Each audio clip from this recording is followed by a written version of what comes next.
Pasca viral, anak yatim piatu dianiaya pemilik panti asuhan, saat ini polisi gelar olah TKP di panti asuhan Fisabilillah Al-Amin di Jalan Mangkubumi, 3 Ilir, Kecamatan Ilir Timur 2, Palembang. Diketahui pelaku selain pemilik panti asuhan, istrinya merupakan ketua RT setempat. Petugas Satreskrim Unit Inafis Polrestabes Palembang mendatangi lokasi tempat kejadian perkara penganiayaan terhadap anak-anak panti yang dilakukan oleh pemilik Yayasan Panti Asuhan Fisabilillah Al-Amin Minggu siang. Olah TKP dilakukan secara tertutup mengingat korban adalah anak-anak yang masih di bawah umur. Saat ini polisi memeriksa 5 orang, 4 orang saksi dan 1 orang diduga pelaku penganiayaan. Kapolresta Palembang menjelaskan peristiwa penganiayaan dilakukan terduga pelaku bukan baru ini, akan tetapi pernah terjadi pada tahun 2022 beberapa kali dan di tahun 2023 ini pada 15 Februari lalu.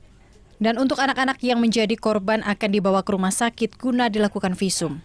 Tadi Bang memberi bantuannya. Tidak lanjut proses penyelidikan dan penyidikan, kita sudah melakukan verifikasi terhadap 5 orang. Ke 4 orang yang saksi-saksi, kemudian ada 1 orang yang terduga pelaku inisial H.